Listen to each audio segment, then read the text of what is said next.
All right. Well, welcome everyone. Welcome to our April CISMA call. We're here to talk about invasive species management in the context of restoration work. We have Chris Matson here with Florida Parks to talk to us about some of his experiences on this topic. Um, Kind of repeating myself, but just for the sake of making sure we're all on the same page, if y'all could keep yourselves muted. We will have a Q&A session at the end of the presentation. Throughout the course of the presentation, if you have any questions that you want to keep track of, feel free to drop those in chat and I can read those off at the end when we begin our Q&A. Just as a reminder, these calls are recorded and they are available on our YouTube page that you can watch at your leisure after the fact. And I'll also remind you that after the presentation, we will have some updates, just general CISMA updates, some announcements, and some information about things that are going on around the state. So stay tuned after the presentation for that material. So as I mentioned, Chris is here to talk about invasive species management in the context of ecological restoration. And Chris, if you want to go ahead and take it away, I'd appreciate it. All right. Well, I appreciate it. Thank you. Thank you for everybody coming today. I haven't done a Zoom call, so have a little patience, and I tend to get a little wordy, so I'm going to try to slow myself down and ease right into things. So, invasive species management context in the context of ecological restoration. Um, so, I guess we should do a little bit of terms definitions and a little bit of introductions here. Um, Let's see what I got. Okay, so what we're going to discuss today is this series of questions. I'll read a few of them, but I know you can read them all on your own, so I'm not going to go through each one. But basically, how do ecological restoration and invasive species management relate to each other and work together? Also, what kinds of challenges, methods, costs, timelines, and limits are there? And then also, what species are really worthwhile to pursue by using ecological restoration, and what species are really kind of independent or operate in a way that ecological restoration doesn't seem to affect them one way or the other as far as it goes. So uh, now we need to really kind of look at what are we thinking about when we say the words ecological restoration. And I'll give you a little bit of time to digest that here. Okay, so looking at ecological restoration, we have the left side and the right side. The right side is basically the plant species and community restoration. The left side is pretty much everything else that kind of is the context that orients to that stuff. So we're going to not be talking about hydrology or uh, any kind of fire regime at this point, pollination. We might talk a little bit about fire, but we'll never know. Or any of these other kinds of mechanistic parts of it. We're going to talk about the parts that are hands-on restoration action related. So basically, we have invasive species management under the umbrella of species and community restoration. And so in order for us to achieve species and community restoration, we have to move through invasive species management's prevention, EDRR, and treatment to achieve a desired future condition of the ecological restoration of whatever particular community that you're going to do in the lands or freshwaters or even saltwaters of Florida. So I'm going to move on to beyond that slide. So how do ecological restoration and invasive species management relate to each other and work together? So we have invasion disrupting ecological function. Invasive species treatment is one facet of ecological restoration, with the big ER being the concept and end result of the restoration. Ecological restoration with the little ER, the acts of hands-on tactical species reintroduction and revegetation, is one facet of invasive species management. So it they kind of mesh together like a woven basket, with the vertical posts holding the weaving together that are moving lateral around them. So they kind of work together as concepts. So the little ER doesn't work on all invasive species, and nor does it operate under certain circumstances for species that it is often successful with. So you might find you try ecological restoration in hopes that you reduce a particular plant species population that has had success by somebody else, and there are some other confounding results that might have something to do with a particular, very specific condition on site.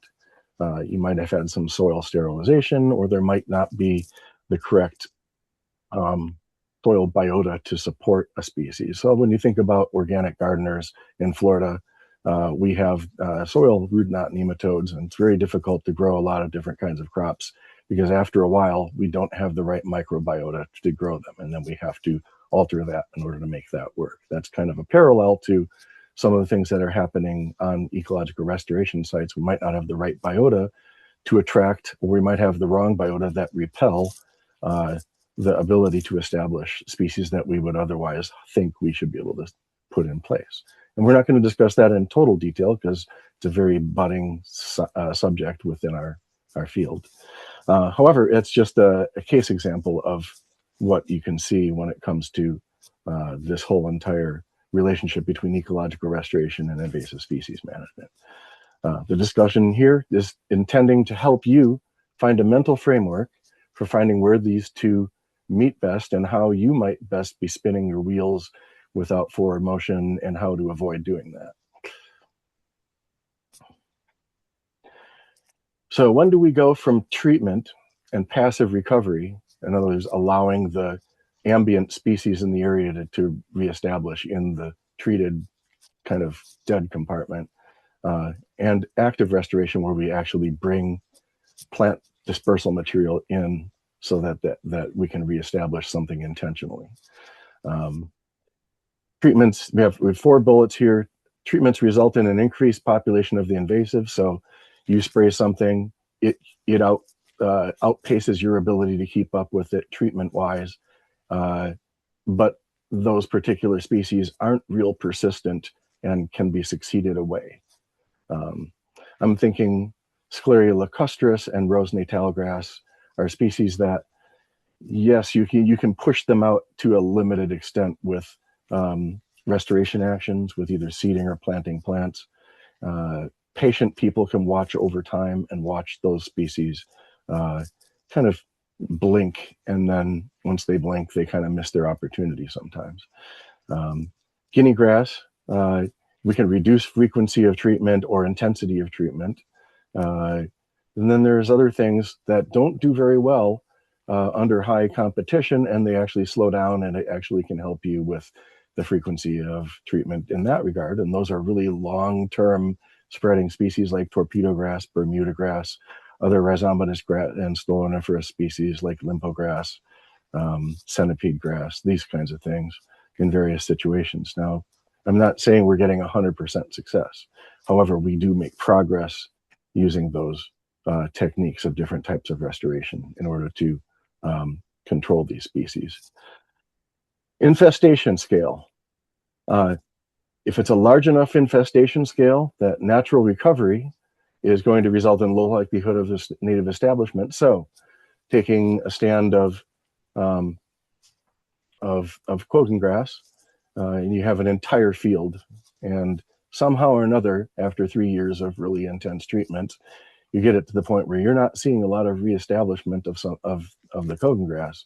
And it's possible that you might do a ground cover restoration on that site after the persistent herbicides settle out and recapture some of that ground to native species. It's very unlikely that in the presence over time of not doing that you will get a really resilient native plant community back into that site if it's a large field of, tens or dozens or 40s or hundreds of acres.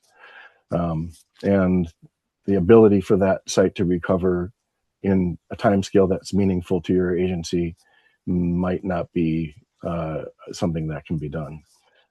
Another good example would be bahia grass. So we have bahia grass pastures, they're abandoned, they become old fields, we get woody and shrubby if they're not maintained with fire very aggressively on a semi-annual basis. And it gets tiresome after a while doing that, and just knowing that you're just burning bahia grass. So instead, we start ground cover restoration on compartments of that, and over time replace that Bahia grass footprint and create wiregrass blue stems and native forbs and the like. Over that period of time, the intentional restoration will have a large amount of functionality, whereas if you do not intentionally bring in natives, oftentimes all you get is a very generalist, weedy matrix of species that is very low ability to compete with the very non-native species that you have pushed out to begin with. So, pre-treatment condition includes complete conversion to a post-agricultural successional vegetation, kind of similar to what I was saying with Bahia grass. All right, so are there species that are difficult to impossible to treat outside the context of restoration? And so this is kind of a three-tiered breakout of the species that I feel are fairly amenable to using restoration in conjunction with normal invasive species treatments. Perennials that can persist and dominate perpetually, such as torpedo grass, centipede grass, signal grasses, including parrotgrass, guinea grass, and vasi grass are some of those species that tend to be really straightforward examples of something that you can go after and get native stuff established that will then hold that ground over time, depending on what your native stuff is that you're trying to put in. But if you're modeling after a native ecosystem and you use some of the dominant perennial ground cover of that system of flatwoods or sandhill or dry prairie, or even some of the hydric hammocks with the chasmanthiums and other species of grasses and forbs that grow in some of those understory layers, can be done. Shorter-lived successional species, perennial or indeterminate annuals. So these are kind of species that you could probably, in a smaller scale or a more spotty treatment scale, let succession take care of things. Rose natal grass, thalia lovegrass. It all depends on the natal grass location, whether it's in mesic, hydric, or really dry ground. The rose natal grass likes organic matter and dry ground. It doesn't tend to really do very well in mesic and wet ground if the conditions are favorable for natives and fire, generally speaking. Thalia lovegrass also moves out of the system on its own fairly regularly. If we go to the Disney Wilderness Preserve and look at some of the closed trails that used to be dominant with Thalia lovegrass, all they did was close trails, put some seed in the ground, and do some invasive treatments, put the seed in the ground, and wait a lot of years and apply fire across what used to be a trail on both sides of the trail as one zone and now. And it's either completely absent or nearly completely absent from some of those areas. And then we have annuals, and I think different tools are needed to conceive how to go after an annual versus a perennial plant. We use different herbicides on annuals because you spray an annual, and if there's still seed bank of that annual left and you don't spray frequent enough, the annual wins no matter what. So if you're spraying glyphosate on that and you kill a bigger footprint than the annual was actually growing out of, which is pretty normal with glyphosate treatment because you get the plant plus the perimeter of the plant where the drift goes to. You will grow more annuals a lot of times. In working at the Nature Conservancy, I worked beside Ken Langland for a while, and Ken gave me some advice to try a whole suite of different chemicals. We did trials. We found out that diquat dibromide killed the annuals, but allowed the perennials, many of the adult perennial plants, to live long enough and hardy enough to occupy the space within weeks of treating the Scleria lacustris. So that was the kind of the secret bullet for having any kind of hope or success with Scleria lacustris at that time. We had been treating it with glyphosate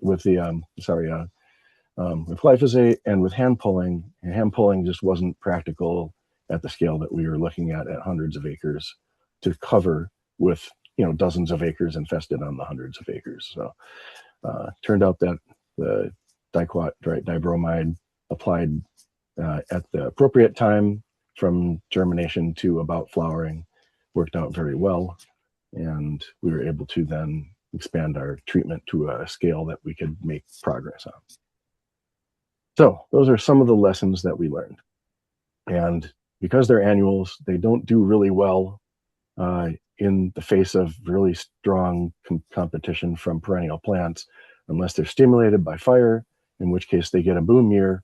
And hog damage is another one of those things. So here we go with the cycle of different types of invasives in the animal world, giving forth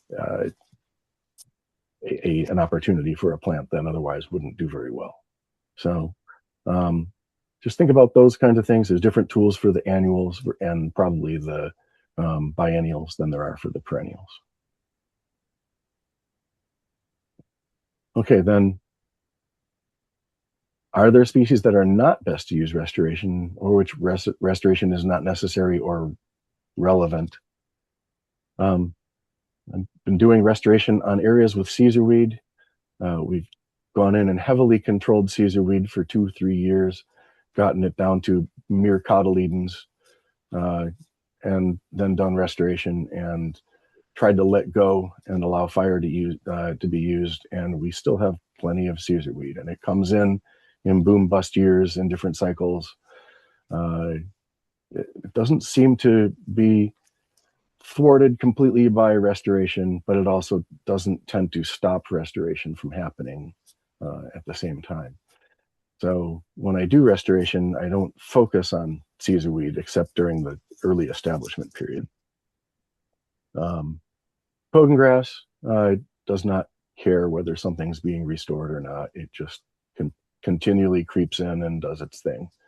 And this entire list is kind of like one or the other of those.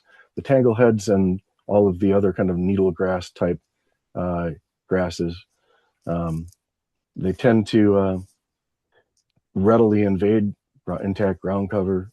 There are places where they follow the road shoulders because of perfect timing on the mowing to spread them rather than control them, which is one of the most difficult things in our world, is trying to find a way to mechanically control some of these species in our transportation corridors. Rosary pea, skunk vine, other vinings and invasives, unless fire is applied, then some of them don't do they do very well, even with restoration. And then you add a leguminous vine like rosary pea into fire, and it tends to kind of parade around and thank you for your stimulation. It really enjoys fire. So lots of things to think about when you're going in. Will this react negatively or positively to restoration, or does it just not care? Brazilian pepper, camphor tree, Chinese tallow tree, melaleuca, each one has its own challenges with restoration. Some of them just don't burn and produce an envelope of not burning around them, like camphor and Chinese tallow tree. Brazilian pepper will burn, but it'll resprout. Sometimes it won't burn, and oftentimes that's more often during the times when we're allowed to prescribe burn, because we have to have more moderate conditions than an average wildfire. Melaleuca just loves fire, and it produces all that seed. So lots of things going on there that prevent it also from being able to do that. And I've already talked a little bit about Thalia lovegrass. In a low infestation level, you might not have to worry about it at all, especially if it's just like a road edge and or a temporary hog damage area and you're controlling the hogs. It does increase in burning. However, that's usually in conjunction with soil disturbance from soil disturbing animals. So if you're in a corridor where you have good native vegetation establishing, it doesn't tend to be too big a deal. Okay, so what scalable methods are there? What planning is needed? So we have 3 different sources of restoration supplies. We have grass cuttings, we have planting stock. And we have seed sources. So not going to go into too much detail with that part. Methods do vary at scale. The smaller projects would be good for any of the above, whereas a larger project, you're going to have to increase your budget if you're going to continue to use just planting stock. If you can get cuttings or seeds off of the source that you already are working at, that can really reduce your budget drastically. So when you get to the budget numbers, you'll see there's a big swing in numbers, and it all depends on whether you're in-house sourcing or outsourcing your materials for doing restoration. Methods vary at scale. The bigger the scale, the more likely you are to rely on seed and scattered plants for the diversity. So you don't want to put all your eggs in the seed basket, and you want to get some plants established to create some cover and get some early success. But you also want to look at the long term with that seed and watch what happens with that. Larger projects with an intact seed source can harvest their own. That will reduce their costs somewhat. And so here's some examples of some of the equipment that's used in restoration for harvesting seed. And so I'm going to go up on here. Let's see if this will show up. I don't know if this is showing up. I have a marker. Let's see if I can get something here. All right. Don't know if you can see it. I can't see it on my screen, but I'm trying to highlight these. I'll just talk about it in terms of upper left. Upper left is an agranule flail vac. Right middle with the red UTV, that's a Prairie Habitats seed stripper, which is very similar to the flail vac. The flail vac is an arm, tractor arm mounted vehicle, like you can see in the upper center, and upper right picture on various tractors. And you can see we dump it into either a trailer or into the back of a pickup truck that has like a tarp lining it. And then we take the seed out of that and put it into bags like in the lower left corner. And then also we dry it on tarps. The tarpaulins that we dry it on, we want that seed to be turned on a periodic basis because it has moisture in it, and you don't want to put it all the way to the edges of the tarp, because as seed dries, on seed tends to twist the awns, and the seed can crawl off of the tarp and onto the surfaces nearby.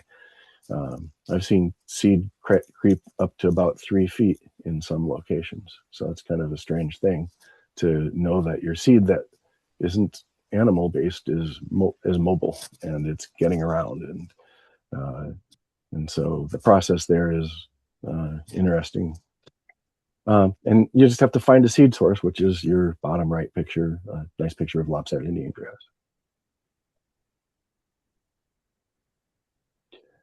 Okay, so now I'm going to do a little case study that I'd been following for a number of years while I was well-funded and intimate to the site. This is the Nature Conservancy's Disney Wilderness Preserve, located at the headwaters of the Everglades, south of Kissimmee, north of Lake Hatchinaha, on the north shore of Lake Hatchinaha. The particular project we are looking at is not very far away from the offices, about probably an almost 2-mile drive from the offices. And this is a wetland project, which was originally kind of a wet prairie envelope surrounding a cypress dome. There's a big dug pond on the left side of the project, and on the other side of the road. And the Nature Conservancy was doing hydrologic restoration on the north end of the property. A series of wetlands on the north end had been historically moving their water away from the northeast and to the southwest.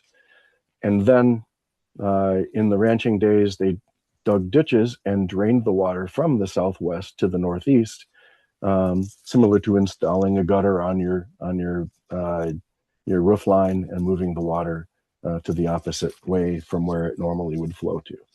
And as a result, they reversed the flow of the wetlands and diminished the flow of the wetlands actually the hydro period of the wetlands and increased the flow of the wetlands. So they had stronger pulses over a shorter period of time when we got rain, and they didn't like that. So what they did was engineers drew up some diagrams and they started filling ditches and reversing the water, and they added a culvert to the southwest so that they could push the water into an engineered system around a neighborhood so that the neighborhood wouldn't get wet as well. So they were trying to create historic flow. And in doing so, they rehydrated an area that had been impacted by torpedo grass. And I will show you the next slide, and that's kind of the baseline of pre conditions, April 1995. They had, it was still drain conditions, and it was about to become uh, uh, hydrated by uh, a, a ditch fill. And doing the ditch fill of the wetland to the south of the right hand corner of the illustration, you can kind of see that north south tending wetland there. There's a ditch that flows out of that wetland and then turns to the left and crosses the main road that's on the left side of this blue traced area. And the existing footprint of the torpedo grass was the kind of green colored stuff there. And so we will look at the next slide. So then they hydrated, and the basin filled with torpedo grass. And now they had an invasive problem that was caused by a hydrologic solution. Nobody at the time had done a whole lot of real successful work getting rid of torpedo grass and getting native function back. So I was left a whole pile of notes by my predecessor, and her notes allowed me to try some things that had started to work for her. One of the things that worked, besides the herbicide treatment, was using maiden cane cuttings. And we also brainstormed and looked at a variety of other species that we could use in conjunction with the maiden cane, including seeded stuff as well as some other cutting material. So we tried it, and we did herbicide treatments, and we got the torpedo grass down to the fragments of the green colors that you're seeing in this particular shot. And then over a 2-year period, we planted cuttings of maiden cane. The original idea was to plant plugs of maiden cane, but we were cheap and we were trying to do this on a quick budget. So we took cuttings, basically went to a wetland on the south end of the property that had very ample maiden cane and easy to locate area. And we cut it with just regular, like Leatherman light knives and stuff, and threw it into buckets full of water. And we hauled it up to this location. And then crews of people would get in a police line and start planting maiden cane into the areas that torpedo was apparently not revegetating at the time, at least not yet. And we did this as much as possible during times when there was standing water there. And one of the things we did first was we stuck them in up vertically like popsicles, like trees. You know, standard planting, stick it in the ground, and let it do its thing and hope. And what we found was that they would grow into little bunches that stuck straight up in the air. We changed our method. We started putting it in more like someone sticks an IV in your arm, where they tape it to your arm sideways, just under the surface. When we did that laterally, every node on every piece of maiden cane that touched soil and water would produce roots and geometrically increase the population of maiden cane much faster. Some of Cindy Campbell's original maiden cane from the late 1990s and the first couple of years of the 2000s had been there for several years across the street by that pond edge. And by my second year, the lateral planted maiden cane cuttings had already outpaced her 5, 6, 4, 3, and 2-year-old, or 3-year-old plants. And amazingly, we had discovered, by accident, that putting them in sideways was much better than putting them upright. Kind of crazy. And they went nuts. And so then, here we go. February 2006, we're looking at little tiny patches, plus the road shoulder. You can see that nice long stretch of road in the northwest, of torpedo grass, and that's probably still there on the actual road surface. And a few other minor little patches right in some of the most impacted areas. If the maiden cane had spread in and started to dominate the area. We also planted pickerel weed in some of the deeper, darker areas, and we actually got sandhill cranes to nest there. I saw a short-tailed hawk using some of the cypress vegetation once, and we had some other very interesting animal uses in these areas following our restoration. And then here's what the infestation portion, not the maiden cane portion, looks like. By a visit in 2016, which I followed up with in about 2019, and again just this last winter, I took a guest down to the park so that we could take a look at some of the restoration work there together. And surprisingly, it's still holding, and no one's been doing any kind of active management for torpedo grass in this area. So it's just persisting, and it's very successful, and it doesn't go away. But it's not just maiden cane out there now. It is also plenty of blue maiden cane and cowbane and all kinds of these other very shallow wetland species have mixed in. The pickerel weed is doing very well, and I look at that, and it was one of the great teaching moments that I was able to kind of observe and now share. Okay, so beyond the case study, now we're going to look at a little bit of costs and benefits. So we'll start with costs, and you can see we have a little chart on the left that's really tiny point. I couldn't really make it big enough in the timeline that we had, but I'll go over this a little bit. I've already kind of summarized them in the narrative. So the average price was about $321 per acre for ground cover restoration of wiregrass into Bahia grass pasture restoration work at the Disney Wilderness Preserve. I'm sorry, that is not correct. I apologize. Jump back. This is Lake Louisa State Park, and this is 2015 to 2020 is what this is. I apologize. So we have the green set, which was all completed in 1 year. We have the blue set that was completed in a different year. We have the red set that was initiated in a different year and completed in a different year, and the white set, which was completed in a different year. And we have costs on each one with the total ground cover seeding costs of $85,423 on 260, almost 6 acres. We'll call it 266 acres in that period of time. And so that's what came out to, I apologize, $321.34 acres, or dollars per acre. So that's the cost of what it cost for us to do this work, including all the materials and allocation of equipment expenses. We actually broke some equipment and added the maintenance of that to these numbers, and all of the labor and that kind of stuff. So, and the most expensive one was $378 if you round it per acre, and the least expensive was about $150 per acre.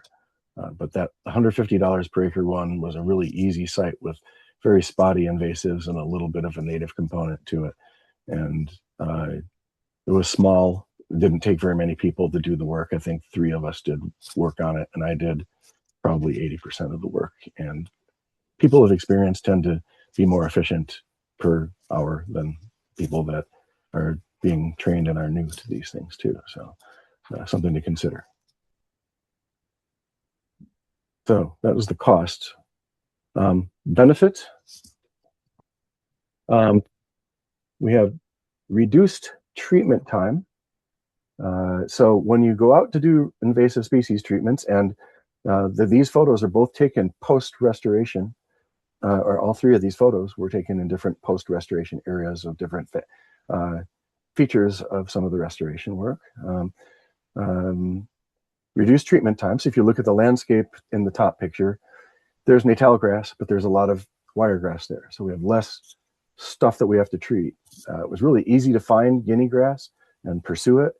There isn't much for other invasives besides the natal grass. And I'm letting succession move most of the natal grass out of the system. And that's been a really big benefit to us. And we can focus on other areas while we're doing this. It's really, because we don't have to treat the whole surface and work through the whole surface every time, we have a lot of native component in here. We're reducing the herbicide use. The equipment doesn't wear out as fast because we use the equipment less per acre. We have increased structural and compositional ecological functions, so we see a lot more use by the creatures that enjoy these places. So there's various snakes and lizards and gopher tortoise use. Some of these areas where I've got good diversity, we're seeing the gopher tortoises use a lot of native broadleaf grasses and forbs and keep kind of a mowed lawn apron close to where their habitats are. And Lake Louisa State Park has some places where the gopher tortoise have so much pressure. There's just so many of them that it's actually pushing the plant community in the direction, a native direction, and an interesting native direction that is a little bit different than your average kind of free from gopher tortoise kind of wiregrass sandhill. So very interesting things are going on. It gives us hope, something that's really necessary nowadays, because if you see the change between what you've had to treat over time and all the effort that took and that kind of stuff, and the new thing that's in place of that semi-hopeless looking landscape, it inspires you to do more and work harder to increase species diversity and structural integrity of the systems that you're working on. And the park user's perception baseline, we've all heard of shifting baseline syndrome, where things that you've never experienced are things that you've never missed. So when you go in and you measure something, people that measured it 100 years ago may have found something much more rich than what you're seeing. And you get excited about things that are little and important, but you understand that there's probably a bigger picture that you're not aware of. Well, the users don't know this. And so when they come and they see a field of rose natal grass and they set up their photography studio around that in their wedding pictures, it's beautiful to them. And in, the aesthetic sense, it is a very pretty thing to see the backlit inflorescences of that with your wedding party. However, if you can get a whole bunch of native plants to mix in with that, now you've got something really visually appealing that has a deeper meaning to the actual place that you're working at and that you're working on. That landscape is now a little bit deeper beauty because that has an ecological function behind the aesthetic that people are using. So that's something that drives me forward a lot of the time. Okay, here we go with timelining. Processes and timelines. Well, there's processes that we have to go through in order to make restoration work. One of them is planning. Another one is projecting forward in those plans and kind of anticipating the worst possible outcome and how to overcome that. And then putting together those timelines will allow you to understand how long it's going to take for you to do the pre-treatment invasive species treatments, putting the seed, collecting the seeds, putting the seed in the ground, monitoring ahead of time, monitoring during, and monitoring afterwards, and then producing reports and data sets and watching the data and analyzing the data and getting those data out there so that people can react to the data. And then there's always the after effect of planting the trees and getting the fire into the ecosystem, and then documenting whether or not you were successful and where you were successful and where you were less successful and what caused some of these kind of challenges and successes, and how we can then help each other with those pieces of information. And that's what a planning chart can help you with if you follow it over time. So we've got a green set, a blue set, and a red set, and each one is staggered so that we don't start the project in the same year. If you notice, the treatments start in 3 different columns. We have a green treatment column, And we also have a blue treatment column that starts when the green starts. However, it ends a little bit later than the the green treatment column does. And then the red treatment column doesn't start until after the blue treatment column is there. And then if you look at the treating Bahia seedlings, that column is staggered on each one, and you can see they're kind of staggered so that the person doing the work doesn't have to do all three at the same time. That would be a really big workload. So that's how systematically we do these things. Go back just a second. So getting planning done can help you with your timeline, anticipate problems, anticipate successes, and it makes everything go better. Anybody who plans to do something as cheap as possible will probably either fail or spend twice as much as somebody who planned for potential setbacks. And what limits are there? Well, we have scale. So are you doing a 17 acre project? Are you doing a 4,600 acre project? Or are you doing a 60,000 acre project? Each one of those has a context. Do you want to use restoration? Where do you want to use restoration? How do you want to use restoration? So success is limited by scale. And the intensity of the work you can do is limited by scale. You can't get full species complement on the largest project until later on. But if you can get the structure that gets you to the first basic ecological stability, that gets you to the point where you're stopping increases in invasive species and reducing numbers of invasive species and cover of invasive species, that is a good start. And there are some species that require direct control, biocontrol research. We don't know everything about some of these things. And then there's other species that require drastic improvements to do to the land.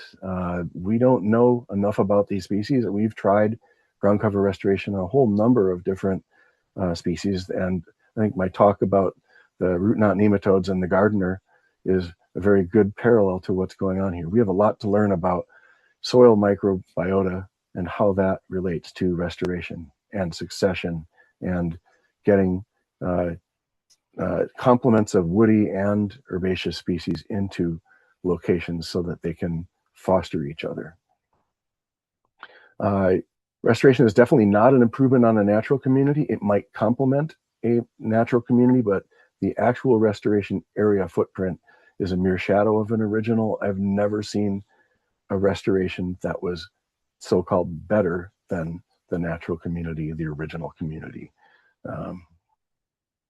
All they are is a hopeful piece that in the long term will allow a natural community to get back where it can, as much as it can, from where it came from a large and disruption size disturbance.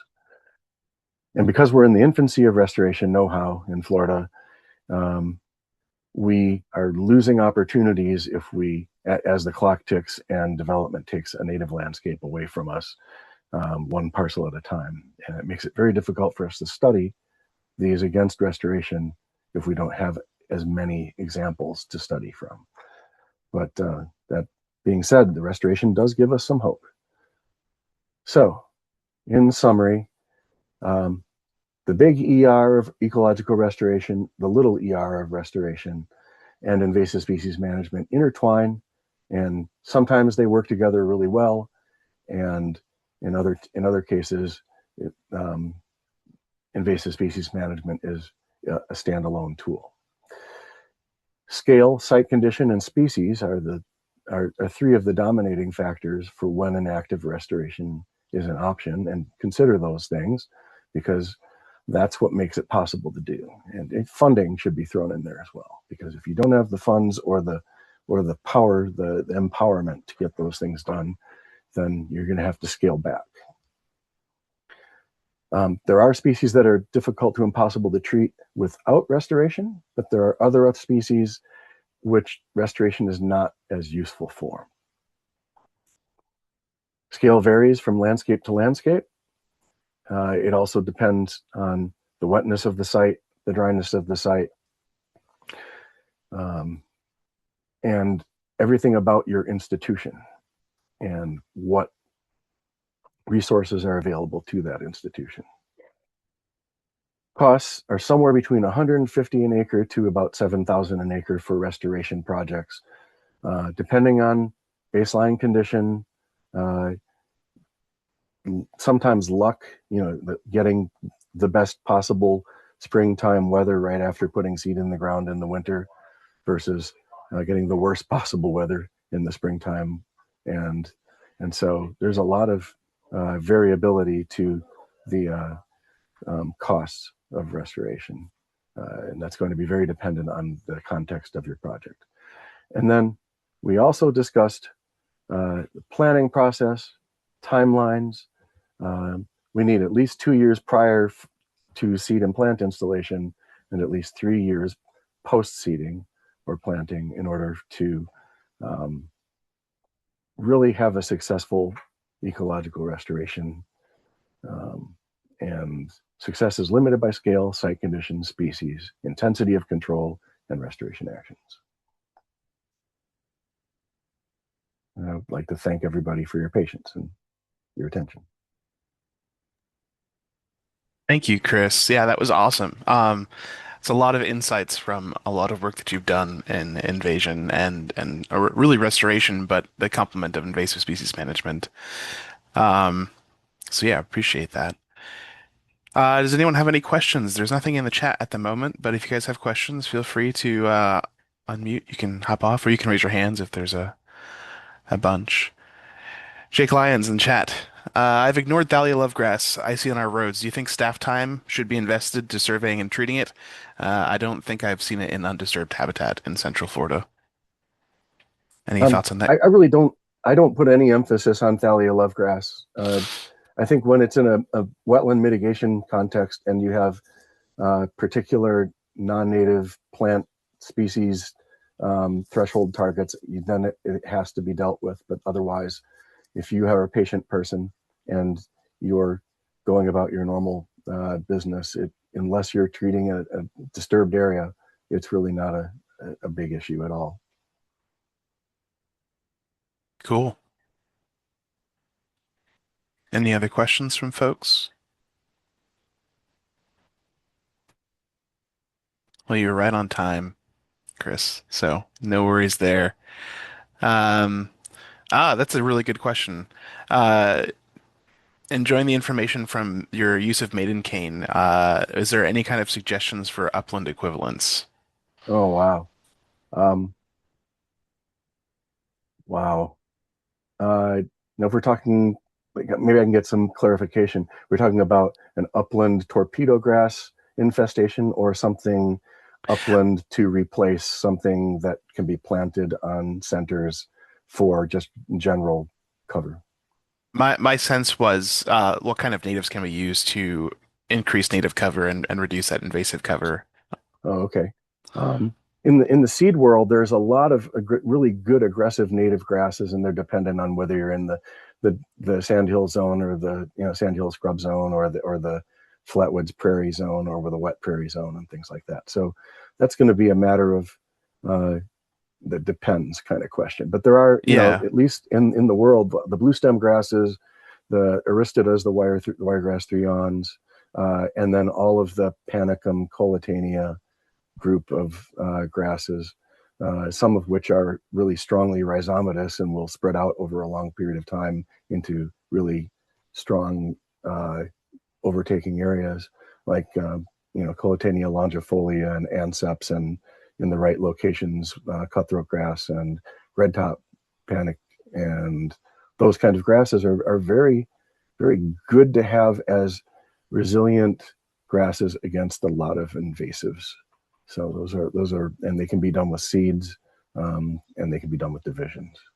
Yeah, we got some kind of complimentary responses in the chat as we were discussing that. Bushy blue stem plugs was one suggestion. Panicum or Coletania anceps is something that Jake mentions. I've also seen Coletania anceps on a variety of sites. from more music sites to even sites that are a little bit wetter. So I think that's probably a nice, good contender. Okay, a couple more questions here. First of which, any more information or suggestions on the Maiden Cane fragments? Did you test like a variety of plug sizes, um, or what parts of Sure. the plant to prioritize? Uh, at least 2 nodes long. Okay. Um, Try to not plant at the most of your plants when you're coming into a dry period. Uh, you want these Sure. things to live. So if you can do it as it's trending towards getting wetter, so the end of May and early June is a great time to start and work your way through kind of the July and September period, and then taper off in October and November in most of the at least central 2/3 of the peninsula.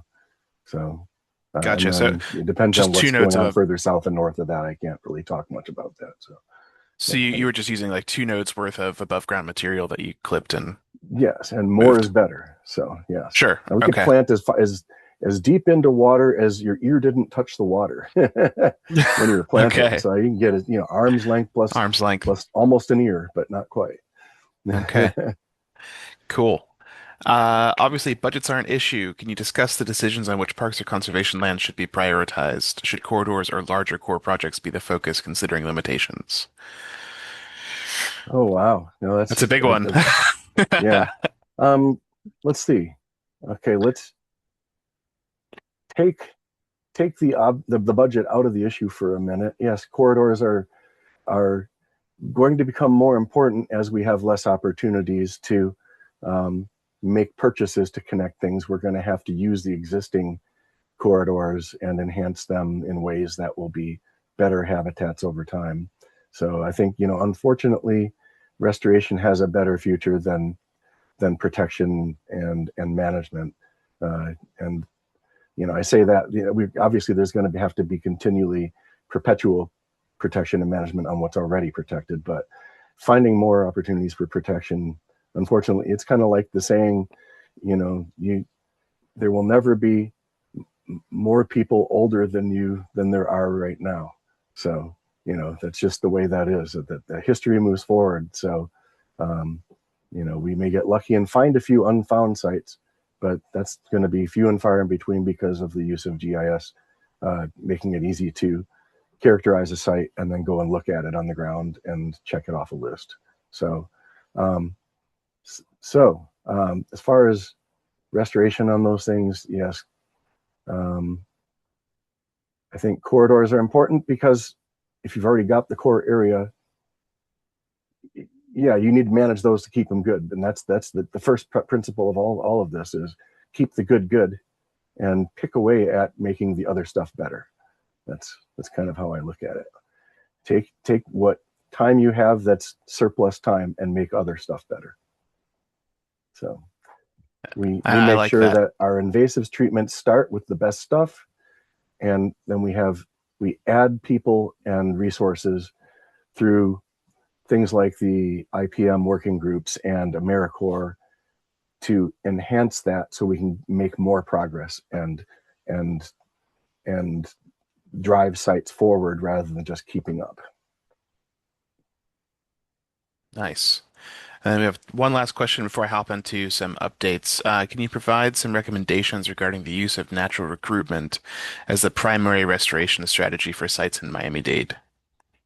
Oh wow, I would defer to someone from Miami-Dade. I'll give you a Central Florida example that might parallel. So we did Kogan grass treatments in 2003 and 2004 and 2005 on an area very close to the office at the Nature Conservancy's Disney Wilderness Preserve near Kissimmee. And I was scared to death because I was new and naive to Florida because I'd come from Wisconsin in 2003 as a land manager, that we had these huge holes in the landscape. And we watched what happened between the glyphosate and the imazapyr treatments that were being put out there. And we killed a lot of good native vegetation with that Kogan grass in, I would say, a cover class on kind of our normal cover class scale of probably a 2 or at a 2 at most. So something like a 1 to 5% coverage on the land. So I was able to walk. We took points of every place and polygoned them out too. So the point was centroid inside a polygon, and we watched what happened in those and went back to those sites several years later. And we noticed that natives took over, and there was kind of a succession, and that succession changed depending on whether it was glyphosate or imazapyr. However, they weren't that different, and interestingly, uh, they were able to recover very well into natives in this. It was a native rangeland, basically a cutover flatwood, so saw palmetto and creeping bluestem and lots of wiregrass and probably a good 60 or 70 native species of diversity. And it succeeded towards native stuff, and some really nice populations of native stuff came in over time with a little bit more of a delay in the imazapyr area than the glyphosate area due to the persistence of the chemicals and things. So, and I've been back to that site just this year and poked around and did some very non-quantitative looks and was really quite amazed at the complete nativeness of the places that we had just pummeled the Kogan grass. So there is hope there, and if you've got good natives surrounding it, then it will reinvade, and it'll go through a succession of the partridge pea and the dog fennel, and a lot of different weedy aster species, Asteraceae species, and some of the weedier grasses, and then eventually it'll become, more characteristic species over time. And we watch that happen, and it's been 23 years, 22, 21 years now, depending on which patch we go to. And yes, very, very heartening to see nativeness and not bad diversity comparatively. Oh, cool. Yeah. Uh, all right. I'm gonna get run through our updates. If anybody has any other questions, I'm sure Chris is happy to take some emails. You can also email me, and I can get those to Chris as well. Some good discussion today. Thank you. Um, all right, let me run through a couple of our CISMA updates before I let you all go. Let's do that. All right. I hope you're looking at the right screen. Looks good. Okay. A couple of announcements. We are kicking off a Core Ardisia reporting campaign in EdMaps. No specific dates on this just yet, so I'm gonna just put it out there and encourage folks to get started, get ready. The whole push behind this really is trying to support a campaign to get more research into biocontrols for this rather annoying plant. So in the effort of trying to put together that call and demonstrate need for biocontrols, we'd like to get some more reports out. And this is a statewide campaign. So please go ahead, download one of your EdMaps apps, whichever one you want to use, and begin making your reports. If you need any help with this process, always feel free to reach out. We also had a special webinar that's been announced for April 30th. We are going through a pretty, well, a pretty severe drought for most of Florida, and it's definitely affecting not just native plant communities, but also invasive plant communities. We're dealing with a lot of wildfires going on, kind of as a consequence of this drought period. And I think it'd be good for just general awareness if folks come join this webinar talking about the impacts of this drought. That is, like I said, April 30th, online registration. You can scan the QR code to go to the registration page.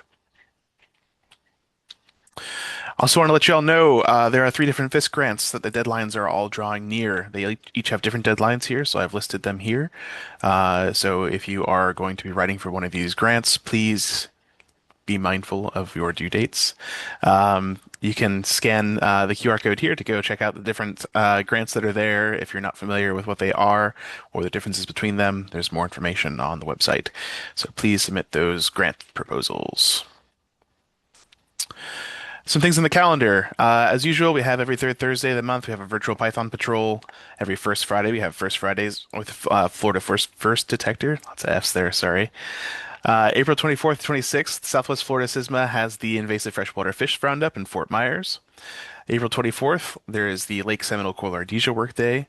So there we go, Coral Ardesia. May 5th, ARSA membership meeting in Bristol. May 13th, Osceola CISMA meeting. That one will be a virtual meeting this month. May 16th in Gainesville, we have a Sedge ID workshop. I think actually seats are currently sold out on that one. It's a free event, but seats are currently taken. There is a waiting list though, so if folks are unable to join, there's a good chance that some seats will open up before the event.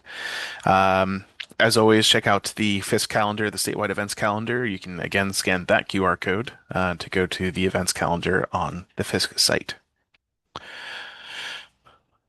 And as you know, we have calls every month. So next month, join us, please. We'll be sitting down to chat with the new botanist in town for Florida Department of Agriculture and Consumer Services, Dr. Eris Grenage. And I am looking forward to hearing what she has in mind for her role and the future of the the botany section at FDAX.